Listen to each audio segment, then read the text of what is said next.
Arrogant alien scum dared to call humanity weak. They would soon learn the magnitude of their mistake, as human fury and vengeance rained upon them without mercy. Alarms blared, red lights flashed. Tension crackled on the bridge of the UES Indomitable. General Eric Robinson scowled at the viewscreen. Hundreds of Jem'Hadar warships poured into the solar system, weapons charged and shields raised. "Sir, they're locking on," Lieutenant Chen shouted from tactical. "Orders!" Eric gripped the armrests of his chair, knuckles white, jaw set like iron. "Arm all weapons," he growled. "Ready point defense, prep the nukes." "General Robinson!" A harsh alien voice burst over the comm. An arrogant grey face filled the viewscreen, smirking. "I am Ambassador Volar of the Jem'Hadar. You will order all Earth forces to stand down immediately. Surrender and submit to our rule. Your feeble human defenses are nothing against our superior might." Volar made a dismissive gesture. Suddenly dozens of Earth's orbital gun platforms exploded in flames, torn apart by vicious plasma fire from the Jem'Hadar fleet. "Expect no mercy after this unprovoked act of war," Eric snarled, leaning forward.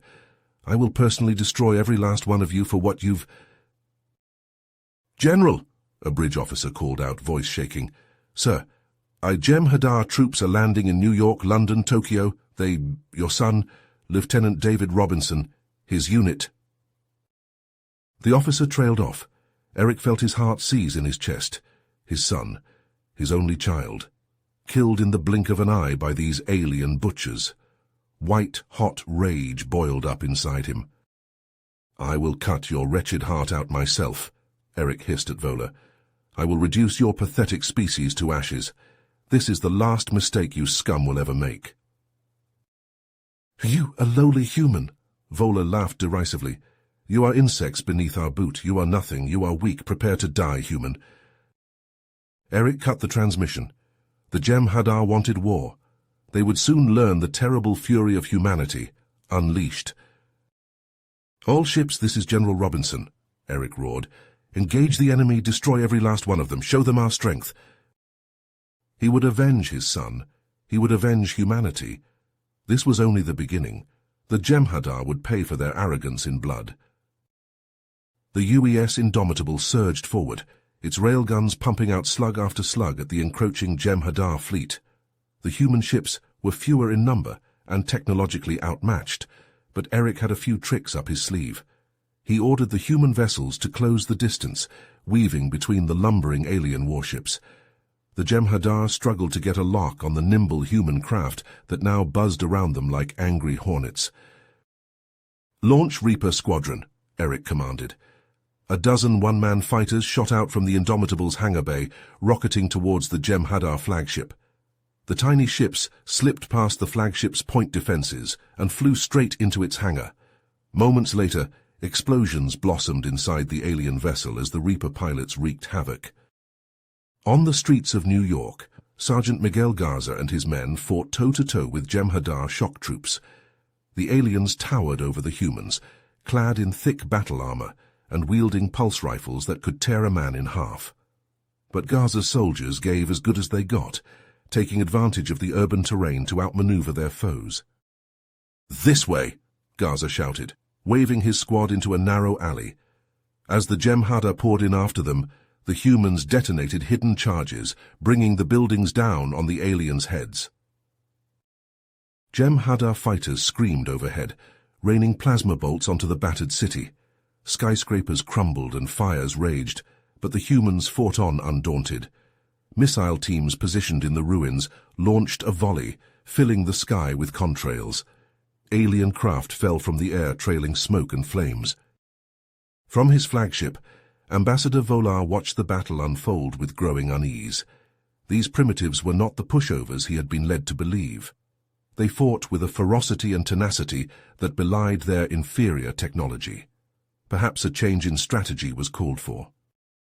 "General Robinson," Volar transmitted, his tone conciliatory, "I am prepared to offer terms. Surrender now, submit to Jem'Hadar rule, and this destruction will cease. Your world may yet survive as a protectorate of the Dominion." Volar's only answer was a full salvo from the Indomitable's missile batteries. The warhead slammed into his flagship, breaching its shields and tearing through its hull.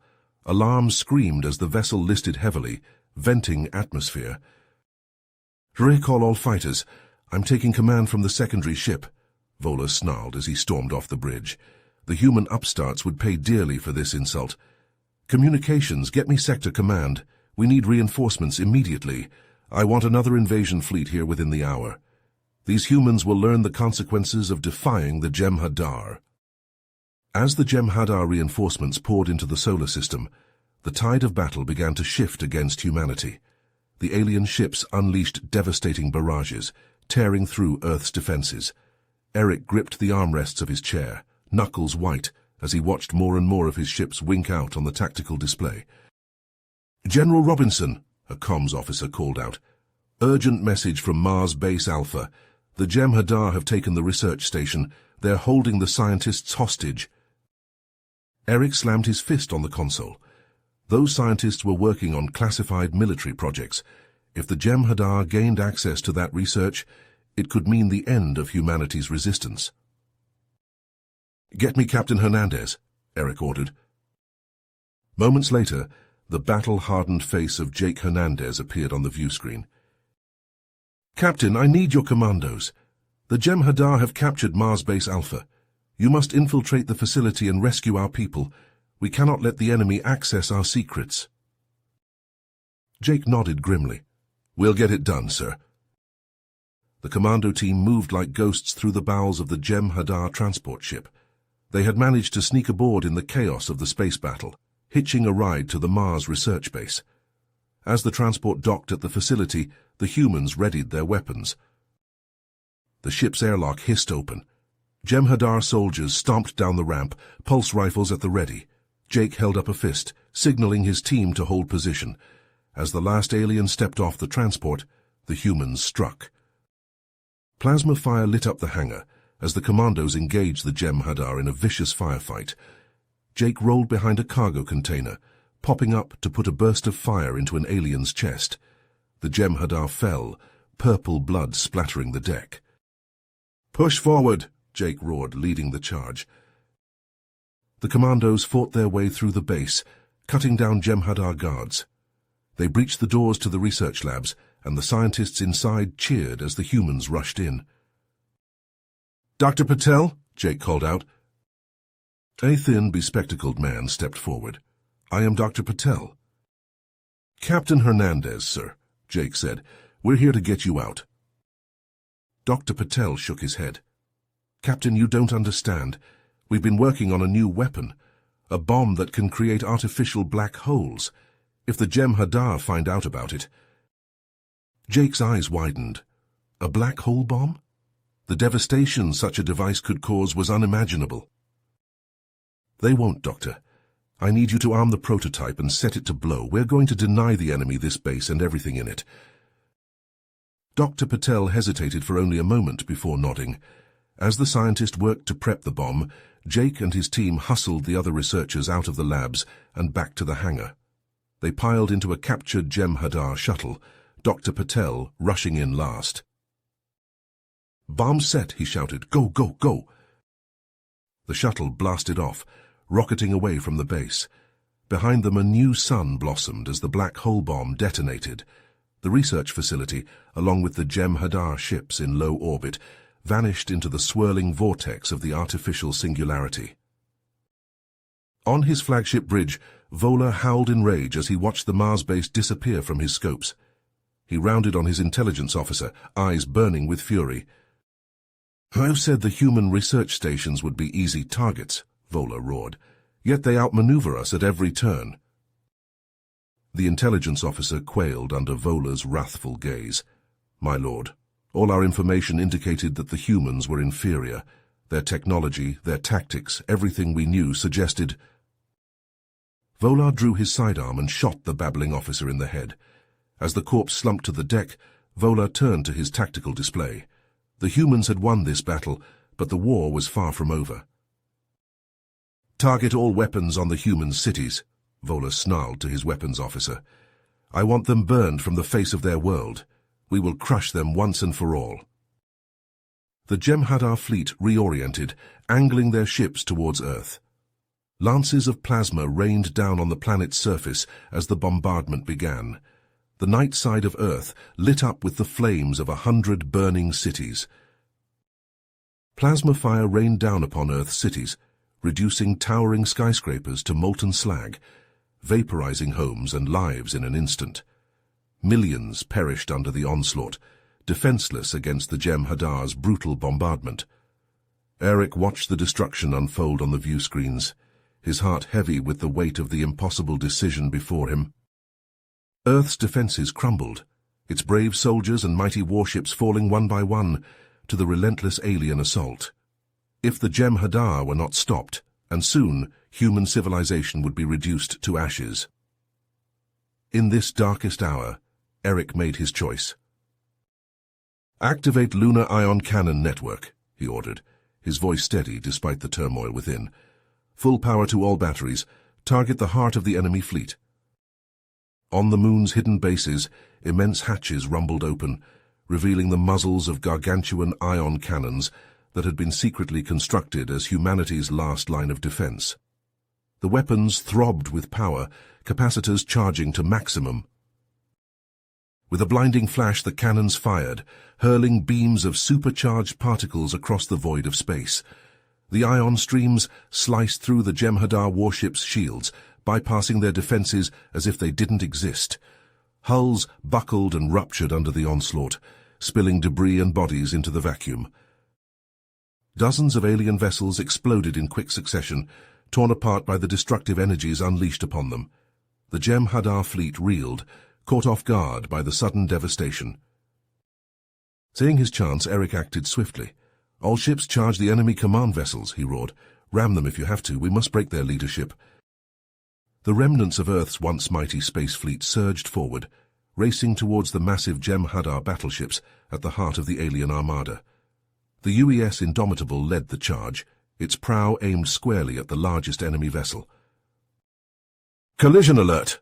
the Indomitable's tactical officer shouted as proximity alarms blared. Eric gripped his command chair tightly. "Maintain course, overload the reactor, we'll take them with us." The human ships closed with the Jem'Hadar battleships, weapons blazing, hulls buckling under the strain. In a final act of defiance, they plowed into the alien vessels, their reactors detonating in blinding flashes of energy.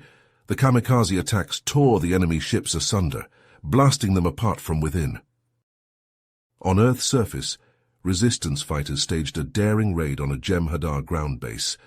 Under cover of darkness, they stormed the alien compound, catching the defenders by surprise. Pulse rifle fire lit up the night as human and Jem'Hadar soldiers clashed in brutal close-quarters combat. Corporal Lena Okafor led her squad through the chaos, cutting down Jem'Hadar troopers with precise bursts of gunfire. They fought their way into the base's central command post, where they found their prize, a rack of portable Jem'Hadar teleportation devices. "Grab as many as you can carry," Lena ordered, snatching up one of the cylindrical devices herself. With the teleporters in hand, strike teams of human operatives beamed aboard Jem'Hadar warships. Materializing in engineering bays and weapons chambers, they planted high-yield explosives on critical systems before teleporting away, leaving a trail of destruction in their wake. Jem'Hadar vessels shuddered and went dark as the sabotage charges detonated, crippling ship after ship. Still, more kept coming, pouring fire onto Earth's battered surface. In his battered flagship, Volar seethed with rage. The battle had turned against him, but he would not accept defeat. He would see the human infestation exterminated, even if it meant the destruction of their entire world. "All ships commence planetary bombardment," Volar snarled. "Scour their cities from the face of the Earth." The Jem'Hadar fleet descended into Earth's atmosphere, weapons primed to deliver the final killing blow to humanity's homeworld. As the alien ships closed in, human missile batteries erupted, hurling nuclear warheads skyward. Jem'Hadar point defense lasers swatted most of the incoming missiles from the sky, but several slipped through. Atomic fireballs blossomed amidst the alien fleet, The EMP bursts, frying delicate electronics. Jem'Hadar ships tumbled out of control, crashing to Earth's surface like meteors.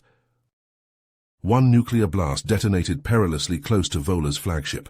The shockwave slammed into the already damaged vessel, sending it careening wildly. Alarms screamed as the ship plummeted, its crew powerless to prevent the inevitable crash. The once mighty warship hurtled towards the ruined cityscape below, trailing fire and debris. It smashed into the war-torn ruins of Washington, D.C. with earth-shaking force, kicking up a massive cloud of dust and rubble. In the twisted wreckage of his bridge, Volar lay pinned beneath a fallen support beam, his body broken. He coughed up blood, his vision hazy. The smell of burning metal and flesh filled his nostrils. This could not be how it ended. Defeated by primitives, by lowly humans, it was unthinkable, impossible. And yet as darkness closed in around him, Volar could not deny the truth. He had gravely underestimated the humans, and now he would pay the ultimate price for his arrogance. The burning hulk of Volar's flagship lay half buried in rubble, smoke billowing from gaping rents in its hull. Eric led a squad of grim-faced soldiers through the twisted wreckage, boots crunching on shattered metal and glass. They clambered over mangled bulkheads, scanning the debris for any sign of their target. "There," Corporal Okafor called out, pointing to a collapsed section of the bridge. A grey hand protruded from beneath a massive fallen girder. The soldiers converged on the spot, heaving away chunks of metal to reveal the broken body of Ambassador Volar. The once proud Jem'Hadar leader lay pinned and bleeding, his ornate armor shattered. Eric stood over Volar, rifle trained on the alien's head. "You have a lot to answer for," he growled. Volar coughed, spattering purple blood. He glared up at Eric with pure hatred. "You think you've won, human," he rasped. "You've only sealed your doom." "I'll take my chances," Eric replied coldly. "Fool," Volar spat. "The Jem'Hadar were merely the first. The rest of the galaxy will never accept your kind. They will unite against you, and your world will burn." Eric's finger tightened on the trigger. "Let them come," he said softly. "We'll be ready." Volar laughed, a wet, choking sound. "You have no idea what forces you're dealing with, primitive. When the full might of the galaxy turns against you, you will be crushed without mercy. Your resistance has only guaranteed your extinction." Eric's face hardened. He drew his pistol and aimed it between Volar's eyes. "Humanity will never again bow to alien threats," he declared. "The galaxy will learn to fear us." He pulled the trigger. Volar's head snapped back and he went limp. Eric turned away from the corpse, holstering his weapon. He strode out of the wreckage, his soldiers falling in behind him. In the skies above, human ships picked through the debris of the shattered Jem'Hadar fleet, assessing the damage and tallying the dead. The cost had been high, but Earth had survived. Humanity had won its first great victory against the galaxy. But Eric knew this was only the beginning. As he gazed out over the ruins of Washington, watching the sun rise through the haze of smoke, he understood that many more challenges lay ahead. The Jem'Hadar had been just the first to underestimate the human race. They wouldn't be the last. Earth could never again afford to be caught unprepared. When the next invasion came, and it would come as surely as the dawn, humanity would be ready. Eric swore a silent oath to himself, to the fallen, to the survivors. He would do whatever it took to ensure that Earth would never again face annihilation. No matter the cost, no matter the sacrifice, he would make sure that when the galaxy's wrath descended upon them, humanity would stand strong. Eric turned and walked back to his waiting transport, his stride purposeful. There was much work to be done, a world to rebuild, defenses to strengthen, weapons to forge, soldiers to train. But he would not rest until Earth was ready to face the storm that was coming. For he knew with grim certainty that this was not the end, it was only the beginning. You have reached the end of the story. If you enjoyed this story and want to support us, please leave a like and subscribe to our channel, and for every comment that says 88, I will heart every single one of them. Thank you for your time.